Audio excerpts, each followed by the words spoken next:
हाँ जी, तो वापस आ गए आज जाट मूवी देख के आए।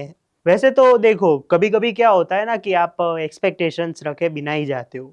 मैं बहुत सी फ़िल्मों के एग्ज़ाम्पल्स दे सकता हूँ कि मैंने एक्सपेक्टेशन बिल्कुल भी नहीं रखी थी कि अच्छी होगी, बुरी होगी, देखेंगे, अभी तो देखते हैं क्या होता है। Munjya one of the best examples है। ट्रेलर एक ही बार देखा था, लेकिन मज़ा बहुत आया था। Same here with Jat, trailer एक ही बार देखा है, मज़ा आया कि नहीं? बात करते हैं रिव्यू में। जाट मूवी की स्टोरी की बात करते हैं पहले तो। इसमें सनी देओल का मेन कैरेक्टर है, लेकिन उससे पहले हमें स्टोरी में बैकड्रॉप दिखता है रणदीप हुड्डा का एज राणा टूंगा, जो कि श्रीलंका में जाफना में कुछ गोल्ड पाते हैं, कूली का काम करते हैं, गोल्ड पाते हैं थोड़ा। और फिर स्टोरी आगे बढ़ती है तो वो गोल्ड के साथ और अपने भाई विनीत कुमार सिंह और कुछ लोगों के साथ आते हैं इंडिया में थ्रू ओशन, श्रीलंका से इंडिया। लेकिन इलीगली आते हैं तो पासपोर्ट, आधार कार्ड, वहाँ पे कोस्टल पुलिस उनको पकड़ लेती है और उसी वजह से वहाँ पे थोड़े गोल्ड वो दे देते हैं उनको एज ब्राइब। और उसके बाद 15 साल में वो अपना एक एम्पायर खड़ा करते हैं और एक बहुत बड़ा नाम बन जाता है उनका। सनी देओल सामने हमें एक इस तरह से दिखाए जाते हैं, जिस तरह से मैं अगर बताऊं ना कि एक श्री राम और रावण की कथा चल रही है, ऐसे रामायण का बैकड्रॉप लिया गया है, सिर्फ लिया गया है, बाकी पूरी रामायण वाली बात नहीं है जैसे सिंघम अगेन में थी। एक आइडिया लिया गया है और उसमें हमें श्री राम के रूप में सनी देओल देखने को मिलते हैं, जहाँ पे एक दिन वो शांति से ट्रेन में से जा रहे थे और एक जगह पे ट्रेन रुकती है, इडली खा रहे थे। कुछ लोग आते हैं और फिर इडली गिर जाती है तो बोलते सॉरी बोल, सॉरी नहीं बोलते तो फिर सनी देओल क्या करेंगे, एक्शन अवतार में है, फिर वही जो करते हैं। एक सॉरी की वजह से इतना बड़ा एक जो कनेक्शन बैठना चाहिए वो कैसे बैठता है, वो जब आप फिल्म देखेंगे तब आपको पता चलेगा। मेरी बात करूं तो मुझे तो मजा आया भाई, मजा आ गया। ये माइंडलेस एंटरटेनर है। सब चीज में अगर दिमाग लगाते जाएंगे तो यार फिर क्या ही होगा। कुछ चीजों में राहुल गांधी बनना पड़ता है, मतलब डीप जोक था। मतलब सब चीज में दिमाग लगाना जरूरी थोड़ी है, इलॉजिकल मूवीज की मजा भी है। और इस फिल्म की सबसे बड़ा नेगेटिव पॉइंट जो इसका सबसे बड़ा पॉजिटिव पॉइंट है, स्टोरी जो है वो पूरी पुरानी जो फिल्में होती है साउथ की, जो बैकड्रॉप होता है जो हमेशा से कि एक मसीहा आएगा हमें बचाएगा, गरीबों को इससे बचाएगा, वही है स्टोरी। एक तरीके से कुछ नहीं है, लेकिन सिनेमा की सबसे बढ़िया चीज यही लगती है मुझे कि आपके पास अगर कन्विक्शन हो, आपकी स्टोरी भले ही कुछ ना हो लेकिन आपको प्रेजेंट करने का तरीका आता है, तो आपकी फिल्म बहुत सुपर हिट होगी। और ये यही चीज है जाट के साथ, सुपर हिट और वो सी चीज तो आगे की बात है, लेकिन कन्विंसिंग इतना है first half specially. Oh my God, मतलब एक सॉरी पे जो पूरा जो हमें हंसाते भी हैं, कुछ चीजों पे हमें ऐसे शॉक भी कर देते हैं। और किस तरह से, मैं अगर आपको बताऊं ना किस तरह से पूरा एक फर्स्ट हाफ निकल जाता है आपको पता ही नहीं चलता। स्टोरी प्रिडिक्टेबल की भी बात नहीं कर रहा हूं, जैसे कि मैंने बोला स्टोरी पहले सुनी हुई है। और स्टोरी में सबसे बड़ा जो फॉल्ट है वो सेकेंड हाफ में वो जो फ्लैशबैक सीन्स आते हैं, नहीं फ्लैशबैक नहीं सॉरी मेलोड्रामेटिक सीन्स आते हैं, वही आता है। ओवरऑल फिल्म एंगेजिंग है, एंटरटेनिंग है। और इसमें जो पुलिस स्टेशन वाला सीन है फिल्म में, कब आता है वो मैं नहीं बताऊंगा, इस फिल्म का हाईलाइट सीन है वो पुलिस स्टेशन वाला सीन। मतलब कहीं पे भी वो पूरा सीन आपको इतना मजा कराएगा कि आप ऐसे लिटरली ऐसे सीट को पछाड़ोगे, आप चीयर करोगे, आप विसल करोगे, कुछ भी करोगे, आपको मजा ही आएगा। एक पॉइंट कहना रह गया मेरे को, डीएसपी इन कंगुआ, थमन एस इसमें, भाई तुम लोगों को क्या लोगों के कान खराब करने हैं, बहरा करना है, क्या करना है? इतना loud background music, background music बहुत ही बढ़िया है, नो डाउट। रणदीप हुड्डा का वाला जो है वो जो एक क्या बोलते हैं, जब रावण की उधर आरती होगी होती होगी तो ऐसा जो पूरा आरती टाइप का जो है वो अच्छा है, लेकिन इतना लाउड है ना वो। और वो जाट का थीम तो चलो अच्छा है, लेकिन थालापति विजय का जो इंट्रो सीक्वेंस होता है हर फिल्म में, वे उसका ही उठाया हुआ है, उससे नया नहीं मिला होगा। मतलब इतनी अच्छे से चोरी की है कि सबको पता है चोरी की है, लेकिन सबको पसंद आ रहा है। खैर कोई बात नहीं, कहीं पे भी आपको ऐसा नहीं लगता कि यार मैं बोरिंग लग रहा है, एक भी सीन आपको बोर फील नहीं करवाता, फिर वो मेलोड्रामेटिक सीन्स हो तो भी। अच्छा, अब इस फिल्म के रिलेटेड कुछ नेगेटिव पॉइंट्स है। सबसे पहला तो इसका जो मासिस के लिए मूवी है, चलो मासिस के लिए मूवी है वो तो हम साइड में रखते हैं, लेकिन इसका सबसे बड़ा फॉल्ट क्या है कि इसमें इतना सारा violence, over the top violence, brutality इतनी है कि सेंसर बोर्ड ने इस फिल्म को सर्टिफिकेट दिया है 2 दिन पहले। एक गाली थी, ये जब मैंने कल पढ़ा तो एक गाली थी इस फिल्म में, उसको उन्होंने थोड़ा कट करके अलग कर दिया, जो एक गाली है एक तरीके से।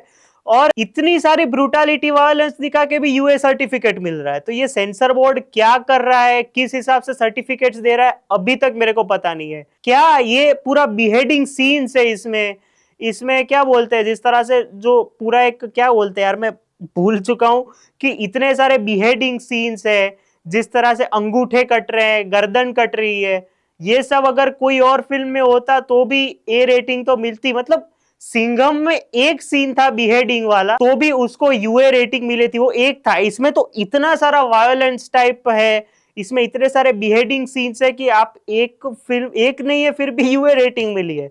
तो ये चीज थोड़ी मतलब ऐसा लगता है कि क्यों।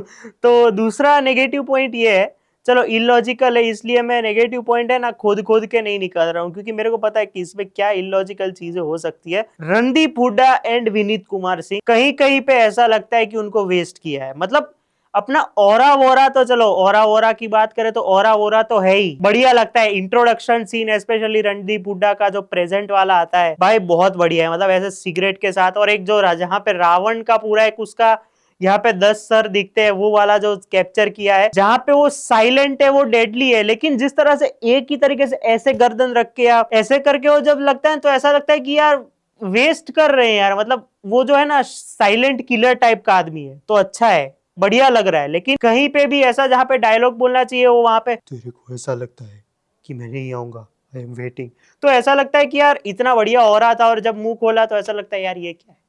Same goes for Vineet Kumar Singh. मतलब विनीत कुमार सिंह के लिए मेरा ऐसा नहीं है, अंडर यूटिलाइज्ड कहीं कहीं पे मेरे को लगा कि अंडर यूटिलाइज किया है। मतलब उतना काम जितना निकलवाना चाहिए उतना नहीं निकलवाया है, लेकिन ठीक है, मतलब चलते रहता है। लेकिन overall psycho psycho person is good. Last तक जहां पे उनका सीन एंड होता है वहां तक उनका बहुत ही बढ़िया काम है। वापस आते हैं फिल्म पे, फिल्म के एक्शन सीन्स, मतलब एक्शन सीन्स भी इतने रैपिड है ना, कंसेक्यूटिव आते ही रहते, चलो ये खत्म हुआ ये खत्म, स्पेशली फर्स्ट हाफ में। और साउथ के डायरेक्टर है, तेलुगु स्क्रिप्ट है, एक्शन हीरो है, लॉजिक एक्शन सीन्स में नहीं ढूंढना चाहिए तो नहीं ढूंढेंगे। और मैं सही बोलूं तो यार एक्शन सीन्स में सिनेमेटोग्राफी बहुत बढ़िया था। इन्होंने इसमें जो फिल्टर बोलते हैं कि क्या बोलते हैं मेरे को, कलर ग्रेडिंग जो रखी है ना, उसमें भी एक्शन सीन्स में जिस तरह से वो जो कैमरा एक वन शॉट लिए हैं, कुछ कुछ में बीच में एडिटिंग की है, लेकिन एक्शन सीन्स बहुत बढ़िया है। जहां पे सनी देओल ऐसे पंखा उखाड़ते हैं, जहां पे एक एक में ऐसे जीप रोक के रखते हैं, तो ये वो वाला क्रेजी एक्शन सीन्स है जहां पे आपको आपको क्या बोलता है, आपका माइंड ब्लो होता है लेकिन आप हंसते भी हो। तो ओवरऑल आपको कहीं पे भी ऐसा वो जो लॉजिक लगाओ कि ये कैसा पॉसिबल है, तो मैं बताता हूँ ये इसलिए पॉसिबल है क्योंकि ये सनी देओल है। Sunny Deol is one an army, one man army, one an army क्या, सॉरी, वन मैन आर्मी है। और ऑब्वियसली भाई ऐसी फिल्मों में अगर आप देखें ना, ये वाले जो एक्शन सीन्स है, अगर सनी देओल उसमें है तो आपको ये लॉजिकली लगेंगे कि ये बंदा कर सकता है।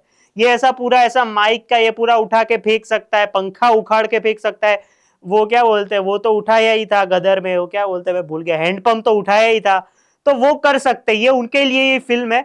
और मास मसाला फिल्म है, लेकिन जो हीरो वर्शिप की बात होती है ना यहाँ पे, कि हीरो वर्शिप ही है पूरी फिल्म में, आपको दिखाया जाता है कि हीरो का ऑरा कितना बड़ा है, तो इससे कहते हैं बेस्ट एग्जांपल कि हीरो वर्शिप कैसे कहते हैं।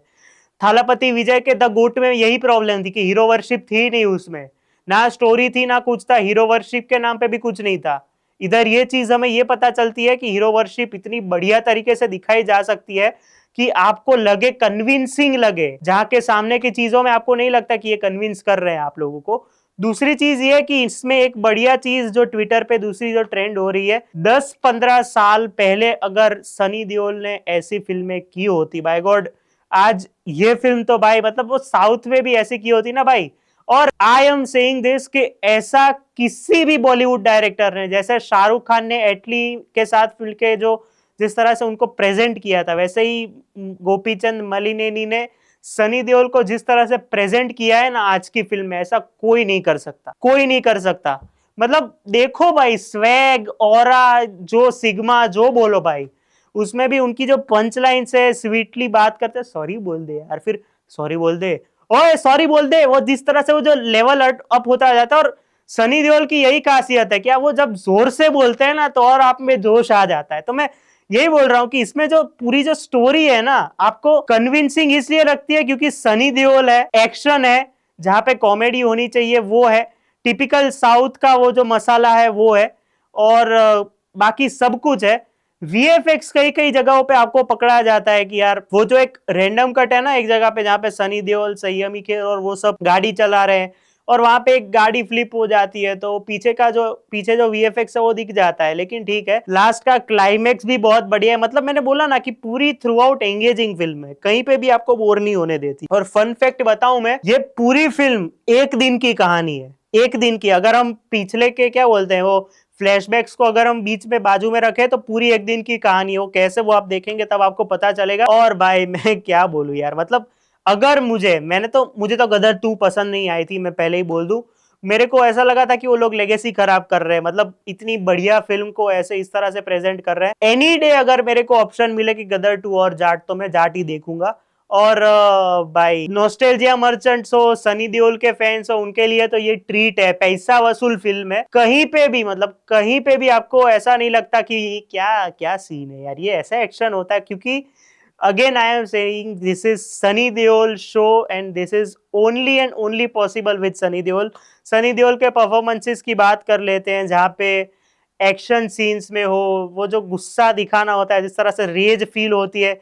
वो जो पहले सीन से ही इडली खा रहा था, फिर उसने मुझे धक्का दिया, फिर मैंने उसको मारा, फिर मैं इसके बॉस के पास गया, फिर वो उस बॉस ने मेरे को उसके बॉस के पास ले गया, फिर वो जो बॉस है वो उसके बॉस के पास ले गया। तो वो पूरा सिनारियो रिपीटेटिव है, लेकिन ऑडियंस को हंसने में मजा आता है। और इसलिए रिपीटेटिव क्यों रखा है कि आप एक पॉइंट के बाद आप भी उनके साथ बोलने लगते हो कि इसका ऐसा किया था। फिर सॉरी बोल वाला डायलॉग आता है तो आप उसके साथ सॉरी बोल बोलते हो। तो ये मासिस वाली फिल्म में Sunny Deol as an action hero completely छा गए हैं। या फिर वो जहां पे क्वर्की सीन्स, सार्केज्म में लाफेबल सीन्स है, वहां पे भी वो छा गए। तो ऑलराउंड परफॉर्मेंस है सनी देओल का। उनके अलावा रणदीप हुड्डा और विनीत कुमार सिंह आउट प्ले क्या बोलते हैं वो थोड़ा नीचे रह गए, क्योंकि ओवरऑल सनी देओल की ये फिल्म है। और Randeep Hooda, Vineet Kumar Singh are very good, इतना ही बोलूंगा मैं। रेजिना कैसेंड्रा सरप्राइजिंगली बहुत बढ़िया काम है, उनका किसी पे नजर नहीं गया मतलब। लेकिन जिस तरह से वो नेगेटिव शेड को पोर्ट्रे किया है, नोबडी हैड एक्सपेक्टेड कि वो इस तरह से पोर्ट्रे करेंगी। संयमी खेर इन सपोर्टिंग कास्ट में बहुत अच्छी है।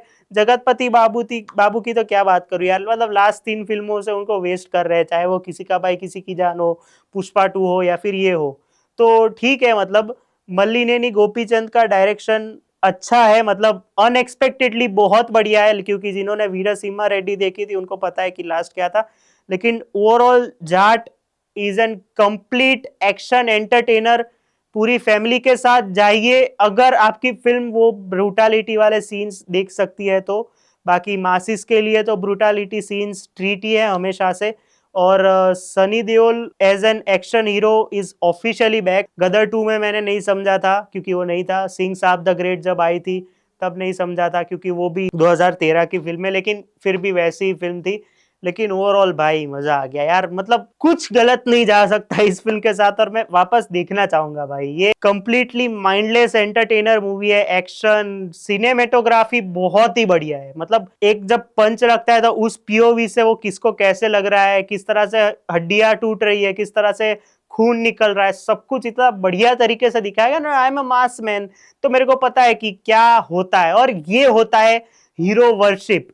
आप ऑरा भी दिखा रहे हो, आप विलन को भी साथ में लेके चल रहे हो। विलन आर्क भी बहुत बढ़िया तरीके से एक्सप्लेन किया है सेकेंड हाफ में।